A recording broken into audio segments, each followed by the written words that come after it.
अरे विनोद, तूने हलवाई को सारा सामान तो दे दिया है ना। अक्षय की शादी में कोई कमी नहीं रहनी चाहिए। आखिर सबसे छोटा भाई है तुम सबका। हाँ माँ, आप चिंता मत करो, मैं पूरा ध्यान रखूंगा। मंगल बेटा, तूने तो कहा था कि फूल का ऑर्डर दे दिया है, यहाँ तो फूल पहुँचे ही नहीं। अब क्या बहू की विदाई के बाद फूल आएंगे? माँ, मैंने अभी बात की है फूल वाले से, वो रास्ते में ही है। आप किशोर भैया से क्यों नहीं कहती कुछ करने को? किशोर पहले ही मेरे बताए काम कर रहा है। पास के सभी रिश्तेदारों और मोहल्ले वालों को कार्ड वही तो देकर आया था। रिसेप्शन के लिए हॉल भी उसी ने बुक किया था। टेंट कुर्सी वालों को भी तो वही देख रहा है। पर कई मोहल्ले वाले तो हमारे भरे पूरे परिवार से जलते भी है, उन्हें बुलाने की क्या जरूरत थी? बेटा, शादी ब्याह में तो बुलाना ही पड़ता है, नहीं तो लोग क्या कहेंगे। दादी दादी देखो ना, हलवाई अंकल हमें लड्डू नहीं दे रहे, आप इनको डांटो ना। अरे चैन सुख दे देना बच्चों को लड्डू, क्यों तंग कर रहा है इन्हें? बीबी जी, मैं कहाँ मना कर रहा हूँ, लेकिन लड्डू बनते ही ये बच्चे उठा उठा कर खा लेते हैं।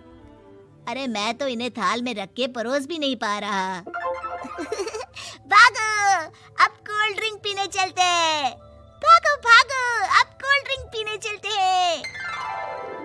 जैसे कि आप देख रहे हैं, आज इस घर के सबसे छोटे बेटे अक्षय की शादी है। घर में बहुत चहल पहल है। कुलभूषण की बीवी कमला को फुर्सत ही नहीं है कामों से, लेकिन कुलभूषण और घर के बाकी लोग कहाँ हैं? आइए देखते हैं। अजी, आप यहाँ आराम से बैठकर गाने सुन रहे हो और घर में अभी तक इतने काम बचे हैं करने को। अरे भाई, मेरे सबसे छोटे बेटे की शादी है, इसके बाद तो मैं अब चिंता मुक्त हो ही जाऊंगा। और फिर घर में तुम हो, बेटे बहुएं हैं, तुम लोगों के होते हुए मैं क्यों काम करूं? मैं तो शान से बेटे की शादी में जाऊंगा तैयार होकर। अरे ठीक है, अब आप आराम ही कीजिए। एक बार अभिषेक की बीवी आ जाए, फिर मैं भी आराम करूंगी और मेरी चारों बहुएं पूरे घर की जिम्मेदारियां संभाल लेगी। इतना कहकर कमला वापस अपने काम में लग जाती है। बेटा भी, तू अब तक तैयार नहीं हुआ? किससे बात कर रहा है फोन पर? तैयार कैसे हूँ?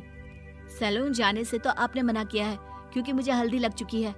भाभीयों को देखो, सुबह से पार्लर में है। अक्षय की शादी हो जाती है और नंदिता बहू बनकर घर आ जाती है, लेकिन इस घर की खुशियों को मानो किसी की नजर लग गई थी। नंदिता के आने के बाद आए दिन घर की शांति भंग होती रहती। अपने माँ बाप की इकलौती बेटी को इतने बड़े परिवार की जिम्मेदारियां कहाँ संभालनी थी? अभी देखो ना, मेरे हाथों की मेहंदी भी अभी नहीं उतरी है और तुम्हारी मम्मी ने मुझे घर के कामों में लगा दिया। मैंने सोचा था कि घर की सबसे छोटी बहू होने के कारण मुझे सब पलकों पर बिठा के रखेंगे, पर यहाँ तो पलक झपकने की भी फुर्सत नहीं मिलती। देखो नंदू, शादी के पहले ही मेरे घर वालों ने तुम्हें और तुम्हारे पेरेंट्स को बता दिया था कि मैं जॉइंट फैमिली में रहता हूँ, तो फिर अब ये शिकायत क्यों? और फिर तुमसे पहले मेरी भाभी भी तो आई थी शादी करके, उन्होंने तो कभी कुछ नहीं कहा। नंदिता तब तो चुप हो जाती है, लेकिन ऐसा बहुत दिनों तक नहीं चलता। अरे नंदिता, माँ बाबूजी की दवाई का टाइम हो गया है, उन्हें दवाई दे आओ और उसके बाद सबके लिए नाश्ता बना देना। पर भाभी, मैं तो अभी अपना फेवरेट सीरियल देख रही हूँ, प्लीज मेरी जगह आप कर लो ना ये काम। ठीक है, मैं तेरी जगह माँ बाबूजी को दवाई दे आती हूँ और नाश्ता बना लेती हूँ। तू मेरी जगह पूरे घर की डस्टिंग करके 5 बच्चों को स्कूल के लिए तैयार करके भेज देना और दोपहर का खाना बनाने के बाद कपड़े धोकर सुखा देना। उसके बाद हम दोनों मिलकर बाजार जाकर सब्जी ले आएंगे, फिर डिनर की तैयारी कर लेंगे और उसके बाद बस भाभी, मैं माँ बाबूजी को दवाई देकर सबके लिए नाश्ता बना देती हूँ। हे भगवान, ये कहाँ लाकर फंसा दिया मुझे। मेरे घर में तो गिनती की 8 रोटियां और 2 सब्जी बनती थी और नाश्ता निपट जाता था। यहाँ तो रोटियों का ढेर और सब्जियां बड़े बड़े पतीलों में बनानी पड़ती है।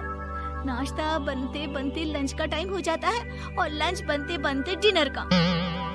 अभी मुझ में तुम्हारे पूरे परिवार का नखरा उठाने की और ताकत नहीं बची। मैं ऐसे नहीं रह सकती। अरे तो क्या चाहती हो तुम? मुझे अलग रहना है बस। तो ठीक है, हम कल ही शिफ्ट हो जाएंगे किराए के घर में। इतना बड़ा घर होते हुए हम किराए पे क्यों रहेंगे? ना जी ना, घर में ही दीवार खड़ी करो अपने हिस्से के आगे। घर के साथ साथ घर की खुशियों में भी दीवार खींच जाती है। ऐसे ही कई महीने बीत जाते हैं और नंदिता माँ बन जाती है। बच्चे के आने से अभिषेक के कंधों पर खर्चों का बोझ आ पड़ता है। अभिषेक का बोझ कम करने के लिए नंदिता भी पार्ट टाइम जॉब कर लेती है, लेकिन इससे उसके सर पर नौकरी, घर और बच्चे की जिम्मेदारी बढ़ जाती है। नंदिता, ये क्या है?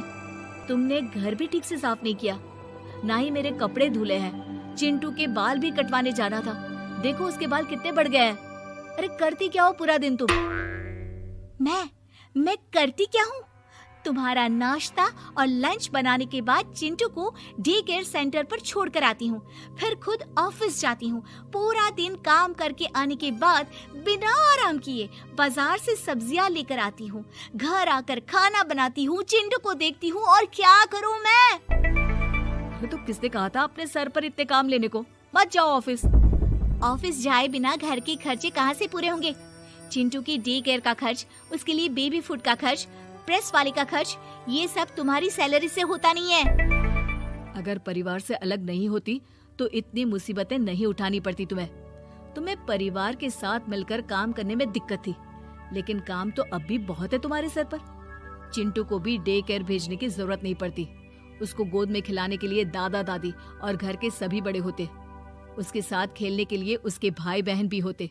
मेरे तीनों बड़े भाइयों के बच्चे भी बड़े हुए हैं, लेकिन बिना महंगा बेबी फूड खाए, क्योंकि मेरी माँ और भाभियाँ बहुत अच्छे से जानती है कि बच्चे को क्या खिलाना चाहिए। बिजली के बिल जैसे खर्चे भी सब मिलकर बांट लेते थे। लेकिन तुम्हें तो सबसे अलग रहने में ही मजा आता है, तो अब शिकायत क्यों करती हो? बस करो अभिषेक, बस करो। मैं मानती हूँ कि मैं गलत थी। मेरे एक गलत फैसले ने हमें बिल्कुल अकेला कर दिया है सबसे। एक घर में होते हुए भी हम बाकी परिवार से अजनबियों की तरह रह रहे हैं। अभिषेक और नंदिता की सारी बातें घर के बाकी लोगों को सुनाई दे रही थी। तभी कमला बोल पड़ती है। अरे नंदिता बहू, किसने कहा कि तुम अकेले हो? तुम्हारा इतना भरा पूरा परिवार है ना तुम्हारे साथ। हम तो बस ये चाहते थे कि तुम अपनी गलती समझ जाओ। अगर हम तुम्हें समझाते तो शायद तुम ना समझती, लेकिन अपनी गलती का एहसास तुम्हें खुद हो गया है। तो अब तुम समझ चुकी हो परिवार में एक साथ रहने का मोल क्या होता है। मम्मी जी, मुझे माफ कर दीजिए, अब ऐसा दोबारा कभी नहीं होगा। अरे माफी बाद में, पहले मेरा पोता जरा मेरी गोद में तो दे, और तू जाकर सबके लिए चाय बना ला।